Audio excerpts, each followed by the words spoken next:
प्रत्येकाचं एक स्वप्न असतं, छोटंसं का होईना पण आपलं स्वतःचं हक्काचं एक घर असावं। पण हे स्वप्न पूर्ण होईपर्यंत अनेकांची आयुष्य पणाला लागतात, तर काही संपतात देखील।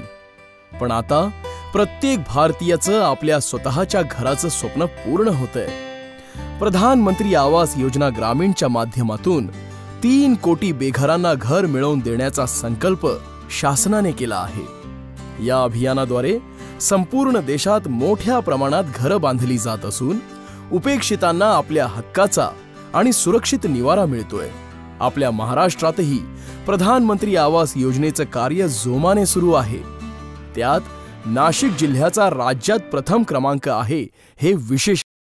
पर्वतरांगांनी व्यापलेला बराचसा भाग, आदिवासी बहुल क्षेत्र, एकीकडे भरपूर पाऊस, तर नांदगावसारख्या तालुक्यामधला दुष्काळ, अशा वेगवेगळ्या परिस्थितीमध्ये काम करत असताना घरकुल योजना पूर्ण करणं हे एक चॅलेंज होतं। आणि या चॅलेंजला मात करण्यासाठी म्हणून नाशिक जिल्हा परिषदेने एक वेगळं स्ट्रॅटेजी अवलंबली आणि प्रत्येक लाभधारकापर्यंत पोहोचणं, त्या लाभधारकांचं मंजुरी करून देणं घर, त्याचबरोबर त्याला मार्कआउट देणं आणि सततचा पाठपुरावा करणं। कारण या आदिवासी क्षेत्रामध्ये घरकुलाचा पहिला हप्ता मिळाल्यानंतर साधारणतः 2-2 वर्ष घरकुलं पूर्ण करणं हे उद्दिष्ट होतं। आणि हे 2 ते 3 महिन्यामध्ये कसं पूर्ण करता येईल याकरता लाभधारकांचं प्रबोधन करणं हा एक महत्त्वाचा चॅलेंज होता। त्याच्या लाभधारकांचं प्रबोधन करणं आणि त्याला वेळेत घरकुलं पूर्ण करून देणं आणि घरकुल पूर्ण करण्यासाठी सहकार्य करणं ही बाब फार महत्त्वाची होती। याकरिता तालुका लेवलला जाऊन इंजिनियर्स, लाभधारक, गटविकास अधिकारी आणि ग्रामसेवक या यंत्रणेला एकत्र कोऑर्डिनेशन करून त्यांचा समन्वय साधून, बँकांशी समन्वय साधून त्यांना आलेला निधी तातडीनं उपलब्ध करून देणं, या अनेक गोष्टींसाठी समन्वय साधला गेला। आणि लाभधारकांच्या बँकेच्या अकाउंटवर पैसा कसा लवकर जमा होईल या अनुषंगानं सुद्धा सातत्यानं प्रयत्न करण्यात आले। आपल्या प्रथम हप्ता मिळाल्यानंतर साधारणतः 2 ते 3 महिन्याच्या कालावधीमध्ये आता लाभधारक किंवा आदिवासी क्षेत्रातसुद्धा ते लाभधारक घरकुल पूर्ण करतात। 270 स्क्वेअर फुटाचं घर हे बांधकाम करत असताना स्वतःचे काही पैसे घालूनसुद्धा ते लाभधारक आणखीन जास्त चांगलं घर करण्याचा प्रयत्न करतात। नाशिक देवभूमी म्हणून साऱ्या देशाला परिचित असणारी ही पावनभूमी, गंगे समान गोदावरीच्या तीर्थाने पवित्र, सह्याद्रीच्या पर्वतरांगांनी समृद्ध अशी ही भूमी। या भूमीत त्र्यंबकेश्वराचा वास आहे, त्याचबरोबर आदिवासी संस्कृतीची ओळखही आहे। निसर्गाचं वरदान लाभलेली ही भूमी, इथे उत्पादित होणारी द्राक्ष देशाविदेशात प्रसिद्ध आहेत। या जिल्ह्याचा बहुतांश भाग सह्याद्रीच्या पर्वतरांगांमध्येच वसलेला आहे। त्यामुळेच प्रधानमंत्री आवास योजनेच्या कार्यात राज्यात प्रथम क्रमांक मिळवण्याचा नाशिक जिल्ह्याचा मार्ग खूपच खडतर होता। याचं जिवंत उदाहरण म्हणजे सिन्नर तालुक्यातील शिवडी हे गाव। हे 4500 लोक वस्तीचं आणि 4 पाड्यांनी मिळून झालेलं हे गाव डोंगराच्या मधोमध दरीत वसलेलं, त्यातल्या ताजदरी पाड्याचं विहंगम दृश्य आपण पाहत आहोत। या गावात दिसणारी निळ्या रंगाची छत असलेली घरं म्हणजे प्रधानमंत्री आवास योजनेअंतर्गत बांधली गेलेली घरं। एकूणच भौगोलिक परिस्थितीवरून आपणास अंदाज येईल की प्रधानमंत्री आवास योजनेचा हा प्रवास किती खडतर असावा।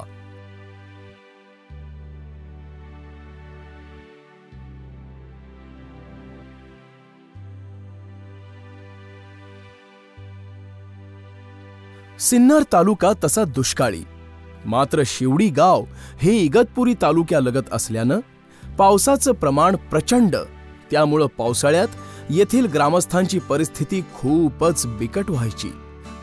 त्रास होता म्हणजे पावसाळ्यात लय त्रास होता, लय कठीण होतं। कौलाचे घर होते, पाऊस भरपूर, घर गाळायचे. टायमिंग संध्याकाळी असं गेलं कुठं कामाला तर आलं तर घर गळले तर स्वयंपाक करता येत नव्हता, पण आता झालंय. तासदरी पाड्यावर जाण्यासाठी मार्ग नसल्यानं बांधकाम साहित्याच्या वाहतुकीस खूपच अडचणी आल्या.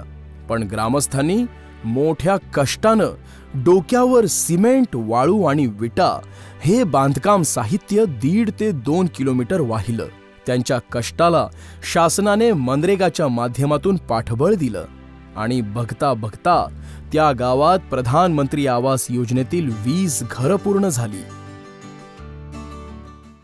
नाशिक जिल्ह्यामध्ये साधारणपणे 8 तालुके जे आहेत तर ते आदिवासी आणि डोंगराळ भागातले तालुके आहेत. यामध्ये सर्वात महत्त्वाची अडचण जी आहे तर ती त्या ठिकाणी लाभार्थ्याचं बांधकाम जे आहे तर बांधकामासाठी लागणारे जे महिने आहेत तर पावसाळ्यामध्ये आपण त्या ठिकाणी बांधकाम करू शकत नाही. मुख्यतः जूनच्या शेवटच्या आठवड्यात त्या ठिकाणी पाऊस सुरू होतो आणि सप्टेंबरपर्यंत साधारणपणे पाऊस सुरू असतो. सर्वात अधिक एप्रिल महिन्याच्या पहिल्या आठवड्यात आम्ही घरकुलाला मंजुरी दिली. त्यानंतर पुढच्या 3 महिन्यामध्ये साधारणपणे एक घरकुल बांधण्यासाठी 90 दिवसाचा कालावधी लागतो आणि या कालावधीमध्ये आम्ही पूर्ण त्याचं नियोजन म्हणजे आमच्याकडे असणारी जेवढी यंत्रणा आहे, स्थापत्य अभियांत्रिकी सहाय्यक आहेत किंवा ग्रामीण गृहनिर्माण अभियंते आहेत, त्याचबरोबर आमचे जे शाखा अभियंता आहेत, कनिष्ठ अभियंता आहेत, तर या सर्वांच्या माध्यमातून आम्ही त्या प्रत्येक गावनिहाय जे त्या आम्ही जी गावं त्यांना वाटप करून दिली आहे तर त्या माध्यमातून त्या घरकुलाची कामं विहित कालावधीमध्ये कशा पद्धतीने पूर्ण होतील तर याच्यासाठी एक यंत्रणा आम्ही तयार केली. सुयोग्य मार्गदर्शन आणि परिपूर्ण कामाचे नियोजन या सूत्रातच नाशिक जिल्ह्यातील प्रधानमंत्री आवास योजनेच्या यशाचं गमक दडलंय आणि त्यामुळेच तर सुरगाणा तालुक्यासारख्या अतिदुर्गम भागात सुद्धा या योजनेच्या माध्यमातून घरकुल निर्मितीच्या यशोगाथा निर्माण होत आहेत. सुरगाणा सह्याद्रीच्या पर्वत रांगेत वसलेला अतिदुर्गम असा आदिवासी बहुल तालुका, प्रचंड पर्जन्यवृष्टी आणि डोंगर दऱ्यांनी व्यापलेला असा हा भूभाग वर्षानुवर्षे अज्ञान आणि दारिद्र्य यांच्या छायेखाली वावरणारा आदिवासी विकासापासून फार वंचित होता. परंतु या भागाचं आज चित्रच पालटलं आहे. या तालुक्यातील अहमद गव्हाण हे एक छोटंसं गाव शेती आणि शेतमजुरी येथील ग्रामस्थांच्या उदरनिर्वाहाचं प्रमुख साधन. या गावातही प्रधानमंत्री आवास योजनेची प्रभावी अंमलबजावणी झाली आणि ग्रामस्थांच्या चेहऱ्यावर समाधान दिसू लागलं. त्यातीलच वर्षातील 6 महिने पडणारा पाऊस, कुडाची आणि कौलांची गळकी घरं, त्यात साप आणि विंचवांची भीती, हे पूर्वीचं आयुष्य आठवलं की मधुकरच्या अंगावर काटा येतो. मात्र प्रधानमंत्री आवास योजनेच्या माध्यमातून मधुकरला निवारा मिळाला. त्यामुळे तो आता आपल्या भावी जीवनाबद्दल निश्चिंत आहे. प्रधानमंत्री आवास योजनेसोबतच उज्ज्वला योजनेअंतर्गत गॅस शेगडी आणि सिलेंडरचा लाभ या कुटुंबाला मिळाला आहे. त्यामुळे जंगलात सरपणासाठी होणारी वणवण आणि धुराचा आरोग्याला होणारा त्रास यापासून कुटुंबाची मुक्तता झाली. सुरगाणा तालुका प्रचंड विखुरलेला तालुका आहे. तालुक्यामध्ये जवळपास 406 वाडेपाडे आहेत आणि सुरगाणा तालुक्यामध्ये जवळपास 95% भागात नेटवर्कच्या सुविधा उपलब्ध नसताना देखील आम्ही प्रधानमंत्री आवास योजना अंतर्गत सन 2016, 17 आणि 17-18 या 2 वर्षाचे घरकुल मिळून आम्ही 2319 घरकुलपैकी जवळपास 2100 घरकुल आम्ही यावर्षी पूर्ण केलेले आहेत. नाशिक जिल्ह्यामध्ये प्रधानमंत्री आवास योजना राबविणे हे एक आव्हानच होते. हे आव्हान पेलण्यासाठी नियोजन करणं फार महत्त्वाचं होतं. त्या दृष्टीनं प्रशासकीय स्तरावर जिल्हा, तालुका आणि गावनिहाय कार्यशाळेचं आयोजन करण्यात आलं. या माध्यमातून या अभियानातील सर्व घटकांना मार्गदर्शन करण्यात आलं. त्याचबरोबर अभियानादरम्यान येणाऱ्या दैनंदिन अडचणी सोडवण्यासाठी आधुनिक तंत्रज्ञानाचाही उपयोग करून घेण्यात आला. त्यात तालुका स्तरावरील अधिकारी आणि कर्मचाऱ्यांना येणाऱ्या अडचणी सोडवण्यासाठी व्हिडिओ कॉन्फरन्सिंग तंत्राचाही उपयोग करण्यात आला.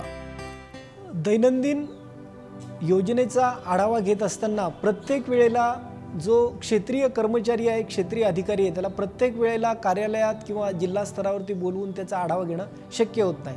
तर यासाठी आम्ही पूर्ण जिल्हाभरामध्ये प्रत्येक पंचायत समितीला VCचं युनिट एक तयार केलं, जिथं आम्ही व्हिडिओ कॉन्फरन्सद्वारे प्रत्येक सकाळी रोज 10 वाजता न चुकता त्यांचा आम्ही आढावा घेतला, की जेणेकरून त्यांनी काम केल्यानंतर ते कुठं कमी पडत आहेत आणि त्यांनी काय करणं आवश्यक आहे याचं मार्गदर्शन आम्ही व्हिडिओ कॉन्फरन्सिंगच्या माध्यमातून त्या ठिकाणी केलं आणि त्याचा खूप फायदा आम्हाला त्या ठिकाणी झाला, की आम्ही प्रत्येक दिवशी त्या क्षेत्रीय कर्मचाऱ्यासोबत त्याच्यासोबत संवाद साधून नेमके त्याला काय अडचणी आहेत, तर या अडचणी निराकरण करण्यासाठी आम्हाला याचा मोठ्या प्रमाणावरती उपयोग झाला. सुरगाणा तालुक्याप्रमाणेच त्र्यंबक तालुक्यातील बहुतांश भाग सुद्धा डोंगर दऱ्यांनी व्यापलेला आहे. पावसाचं प्रमाणही या भागात प्रचंड आहे. कौलारू छतं असलेल्या कुडांच्या घरांमुळे येथील ग्रामस्थ अनेक समस्यांना तोंड देत होते. त्यामुळे पावसाळ्यात जगणं असहाय्य व्हायचं. या भागातही प्रधानमंत्री आवास योजनेचं काम जोमानं सुरू झालं आणि बघता बघता 26 घरकुलं उभी राहिलीत. त्यामुळे या भागातील आदिवासी बांधवांच्या चेहऱ्यावर आनंदाचे भाव दिसतायत. पहिले आमच्याकडे सगळे भिंती नव्हत्या, कारवी कुडाचे घर बांधायचे आणि त्यामध्ये लोक राहायचे. आता व्यवस्थित योजना दिल्यामुळे आमचा खूप फायदा झालेला आहे. स्वामी समर्थ यांच्या पदस्पर्शाने पावन झालेलं दिंडोरी, इथेही प्रधानमंत्री आवास योजनेनं आपलं लक्ष गाठलं आहे. याच तालुक्यातील सप्तशृंगी मातेचा गड म्हणून प्रसिद्ध असलेल्या वणी या गावातील अनेकांना योजनेचा लाभ मिळाला आहे. त्यापैकी हौसाबाई राऊत या एक लाभार्थी. शेतमजुरीवर अवलंबून असलेलं हौसाबाईंचं कुटुंब अत्यंत हलाखीच्या परिस्थितीत जीवन जगत होतं. त्यांना राहायला सुरक्षित निवारा नसल्यामुळं कुटुंबाच्या सुरक्षिततेचाही प्रश्न निर्माण झाला होता. परंतु योग्य वेळी प्रधानमंत्री आवास योजनेची साथ मिळाली, अधिकाऱ्यांचं मार्गदर्शन देखील मिळालं आणि अल्पावधीतच हौसाबाईंच्या घराचं स्वप्न पूर्ण झालं. प्रधानमंत्री आवास योजनेच्या लाभासोबतच उज्ज्वला योजनेचा देखील त्यांना लाभ मिळाला. सोबतच स्वच्छ भारत मिशन अंतर्गत शौचालय बांधकामासाठी 12,000 रुपयांचा निधी त्यांना प्राप्त झाला. यामुळं हौसाबाईंचं कुटुंब स्वच्छ, सुंदर आणि सुरक्षित घरात आनंदाने राहतंय. हे आहे दत्तात्रय आणि रंजना भरसट यांचं कुटुंब. दत्तात्रय हे बांधकाम मजूर म्हणून काम करतात, तर रंजनाबाई शिवणकाम करून कुटुंबाला हातभार लावतात.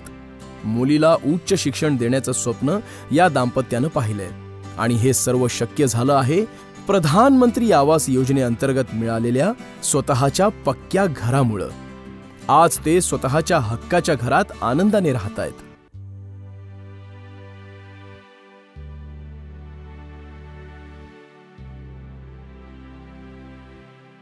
नाशिक जिल्ह्यातील हा चांदवड तालुका. या तालुक्याचा बहुतांश भाग सह्याद्रीच्या कुशीत वसलाय. याच तालुक्यातील हे वडनेर भैरव गाव. जोगेश्वरी माता आणि भैरवाचं इथे जागृत मंदिर आहे. हे गाव येथील द्राक्ष बागांसाठी देखील प्रसिद्ध आहे. या गावातील 80% द्राक्ष ही विदेशात निर्यात होतात. 90% शेतीवर अवलंबून असलेल्या या गावात शेतमजुरांची संख्याही मोठ्या प्रमाणावर आहे. त्यामुळे प्रधानमंत्री आवास योजनेचं लक्षही या गावात 450 घरांचं होतं. प्रशासनाच्या आणि ग्रामपालिकेच्या सुयोग्य नियोजनामुळे हे लक्ष गाठत असताना 155 लाभार्थ्यांच्या घरकुलाचं काम पहिल्या टप्प्यात पूर्ण झालं आहे.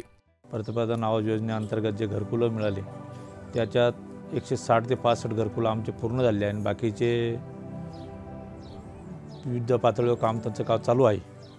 तसंच अजून पण काही टार्गेट येतील त्या टार्गेटला आत्तासुद्धा जे ग्रामपालिकेची जी गावठाणाची जागा आहे त्या गावठाणामध्ये ज्या लोकांना जागा नाही आणि त्यांना घरकुलामध्ये यादीत नाव असेल अशा सगळ्या लोकांना आम्ही जागा देऊन चांगल्या पद्धतीचं घर त्यांनी बांधण्याचं काम चालू आहे. या वडनेर भैरव गावातील गुलाब पठाण यांचं हे शेतमजूर कुटुंब. अतिशय बिकट परिस्थितीवर मात करत गुलाब पठाण यांना प्रधानमंत्री आवास योजनेची साथ मिळाली आणि स्वतःच्या हक्काच्या घराचं स्वप्न पूर्ण झालं. स्वतःचं सुरक्षित घरटं निर्माण झाल्यामुळं गुलाब पठाण यांचा संसार सुखानं फुलतोय. मुलांचीही अभ्यासात गोडी वाढली असून आपल्या नवीन घरात त्यांचं मन रमतंय. प्रधानमंत्री आवास योजनेबरोबरच स्वच्छ भारत मिशन या योजनेचं महत्त्व पठाण कुटुंबियांना पटलं असून त्यांनी आपलं घर आणि परिसर स्वच्छ ठेवलाय। पहले परिस्थिति हमारी ऐसी थी कि भाड़े का घर था, मट्टी का घर था, कूड़ लगा के रहते थे और घर छत पे कागज डाल के रहते थे। बारिश आती थी, पानी गलता था, छोटे छोटे बच्चे पानी में रहते थे। लेकिन घरकुल योजना जब हमको आया है तो बहुत ही अच्छा काम हो गया है।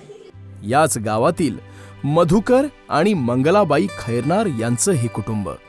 मधुकर खैरनार हे बांधकाम कारागीर तर मंगलाबाई शेतात मजुरी करतात। या कष्टकरी दाम्पत्याच्या नशिबी मुलाबाळाचं सुख नव्हतं आणि राहायला स्वतःचा असा सुरक्षित निवाराही नव्हता। अशा हलाखीच्या परिस्थितीत या दाम्पत्याचा उदरनिर्वाह सुरू होता। म्हातारपणाची चिंता होतीच, त्यातच प्रधानमंत्री आवास योजनेच्या रूपानं त्यांच्या जीवनात आशेचा एक नवीन किरण जन्मला। माझी परिस्थिती फार गरिबीची होती। मी भाड्याच्या घरात राहत होतो। आम्हाला मूल वगैरे नाही आहे। आम्ही नवरा बायको आहे फक्त। घर मिळाल्यानंतर आम्हाला आता सुख वाटतंय की आम्ही नवरा बायको आहे फक्त। आम्ही आता किती वर्ष मजुरी करणार। आज माझी 65 वर्षाची वय आहे, मंडळीची वय आहे, म्हणून आम्हाला या लाभाने खूप चांगलं वाटतंय। मधुकर आणि मंगलाबाई यांना आज स्वतःचा सुरक्षित निवारा मिळालाय। त्यांच्या चेहऱ्यावरचं समाधान आणि हास्य त्यांच्या भविष्यातील सुरक्षेची जणू खात्रीच देतंय। आपल्या उतार वयात नवीन संसाराची मांडणी करताना ते मनोमन प्रधानमंत्री आवास योजनेचं कौतुकही करतायत। स्वच्छ भारत मिशन योजनेचाही त्यांना शौचालय बांधण्यासाठी लाभ मिळालाय। त्याचबरोबर आपलं घर बांधताना मनरेगाच्या माध्यमातूनही मजुरी स्वरूपात लाभ मिळालाय। तसेच प्रधानमंत्री आवास योजनेअंतर्गत त्या कुटुंबधारकाला घरकुल बांधकामाबरोबरच शौचालय बांधण्याचं देखील प्रयोजन त्या याच्यात आहे, अंदाजपत्रकात आहे। आणि त्याचसोबत आम्ही स्वच्छ भारत मिशनचे सुद्धा प्रतिलाभार्थी 12,000 रुपये आम्ही देत असतो।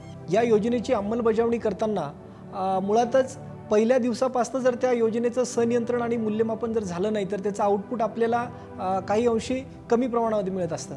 तर त्यासाठी आम्ही सर्वात महत्त्वाचं म्हणजे या योजनेचं संनियंत्रण आणि मूल्यमापन व्यवस्थितपणे व्हावं यासाठी काही तंत्रज्ञानाचे वेगवेगळे टूल्स आम्ही त्या ठिकाणी वापरले। म्हणजे IT इन्फॉर्मेशन टेक्नॉलॉजीचे काही जे टूल्स आहेत, उदाहरणार्थ मोबाईल ॲप आहे, गुगल शीट आहे, या माध्यमातून आम्ही तो जो रोज होणारी आमचे जे बांधकामं आहेत तर त्या बांधकामांचा डेटा ॲनालिसिस करण्यासाठी आम्ही या टूल्सचा उपयोग त्या ठिकाणी करून घेतला। आणि त्याचा फायदा आम्हाला असा झाला की दैनंदिन कामकाजामध्ये प्रत्येक स्थापत्य अभियांत्रिकी सहाय्यक असेल, ग्रामीण गृहनिर्माण अभियंते असतील किंवा उपअभियंते असतील तर यांनी किती घरकुलाचं बांधकाम त्या ठिकाणी पूर्ण केलं आणि त्याला किती पूर्ण करणं आवश्यक आहे आणि नेमकं कुठल्या पॉकेटमध्ये घरकुलाचं बांधकाम कमी प्रमाणामध्ये सुरू आहे, तिथे काय अडचणी आहेत याचा आम्हाला उलगडा जो आहे तो त्या डेटा ॲनालिसिसवरनं झाला। आणि त्यासाठी आम्हाला कुठल्या प्रकारची अंमलबजावणी त्या ठिकाणी करणं गरजेचं आहे हे सुद्धा आम्हाला तिथं कळालं। म्हणून डेटा ॲनालिसिस करणं, कुठल्याही योजनेची प्रभावीरित्या जर अंमलबजावणी आपल्याला करायची असेल तर त्याचा डेटा ॲनालिसिस होणं खूप महत्त्वाचं आहे। आणि हा डेटा ॲनालिसिस करताना आम्ही या ठिकाणी तंत्रज्ञानाचा योग्य तो वापर त्या ठिकाणी केला। आणि तंत्रज्ञानाचा वापर केल्यामुळे काय झालं की आम्हाला पटकन त्याच्यावरती आम्हाला आमचं जे उद्दिष्ट आहे तर ते लवकर त्या ठिकाणी साध्य करता आलं। नाशिक जिल्ह्यात प्रधानमंत्री आवास योजनेचं कार्य अतिशय वेगाने सुरू आहे। ऑगस्ट अखेरपर्यंत तब्बल 23,500 घरकुलं पूर्ण करून नाशिक जिल्ह्यानं राज्यात प्रथम क्रमांक मिळवलाय। या कार्याची दखल घेत शासनानं देखील एका विशेष कार्यक्रमात नाशिक जिल्ह्याचा सन्मान केलाय। जिल्हा परिषदेचे मुख्य कार्यकारी अधिकारी डॉक्टर नरेश गीते आणि जिल्हा ग्रामीण विकास यंत्रणेचे प्रकल्प संचालक प्रमोद पवार यांनी हा सन्मान स्वीकारला। नाशिक जिल्ह्याला प्रधानमंत्री आवास योजनेत विविध श्रेणीत 3 तर तालुक्यांना 9 असे तब्बल 12 पुरस्कार मिळाले आहेत। हे पुरस्कार म्हणजे गरीब गरजू लाभार्थ्यांचे अश्रू पुसून त्यांच्या घरांच्या स्वप्नपूर्तीच्या समाधानाची पावतीच आहे। नाशिक जिल्ह्यानं एप्रिल आणि मे 2018 साली जे काम करून जे राज्यामध्ये पहिला क्रमांक तर मिळवला, परंतु आज नाशिक जिल्हा देशामध्ये 35व्या क्रमांकावर आहे। पहिल्या क्रमांकावर येण्यासाठी नाशिक जिल्ह्याची वाटचाल सुरू आहे। या अनुषंगानं प्रत्येक लाभधारकांची झालेली निवड आणि त्याला असलेलं घरकुलाचे पूर्णत्व करणं हे साधारणतः ऑक्टोबरच्या अखेरपर्यंत किंवा नोव्हेंबरच्या 15 तारखेपर्यंत आम्ही 100% घरकुलं पूर्ण करणार आहोत. जवळपास 29,000च्या वर घरकुलं या नाशिक जिल्ह्यातली 16, 17, 17, 18, 18, 19ची पूर्ण होऊ शकतात आणि ती होतील. यामुळं जिल्हा हा म्हणजे पूर्ण म्हणजे याच्यामध्ये देशामध्ये पहिला येण्याचा म्हणजे प्रयत्न करत आहे. त्याचसोबत शासनाला एक प्रस्ताव पाठवला आहे की 30,000 घरकुलं म्हणजे 2022पर्यंतची घरकुलं आहेत, तर ती आजच आम्ही पूर्ण करण्यासाठी आमची तयारी आहे. माननीय मुख्यमंत्र्यांनी या नाशिक जिल्ह्यासाठी जाहीर केलं आहे की 30,000 घरकुलं अतिरिक्त देणार. आमची पूर्ण तयारी आहे. 30,000 घरकुलं जर नाशिक जिल्ह्याला मिळाले तर किंबहुना नाशिक जिल्हा बेघरमुक्त करण्याचा म्हणजे 2022मध्ये जे बेघरमुक्त जिल्हा करायचं स्वप्न आहे तर ते 2022चं स्वप्न आम्ही 2018च्या डिसेंबरपर्यंत पूर्ण करू शकू असा आमचा विश्वास आहे. नाशिक जिल्हा ग्रामीण विकास यंत्रणेचं हे यश प्रशासकीय नियोजन, आधुनिक तंत्रज्ञानाचा योग्य वापर आणि अधिकारी आणि कर्मचाऱ्यांच्या समर्पित योगदानाचं प्रतीक आहे. भविष्यात प्रधानमंत्री आवास योजना ग्रामीण या योजनेच्या रूपानं नाशिक जिल्ह्यातील प्रत्येक गरीब गरजूला निवारा प्राप्त होईल आणि शासनाची सर्वांसाठी घर ही संकल्पना प्रत्यक्षात साकार होईल. या दिशेनं नाशिक जिल्हा प्रशासनाची वाटचाल दमदारपणे सुरू आहे.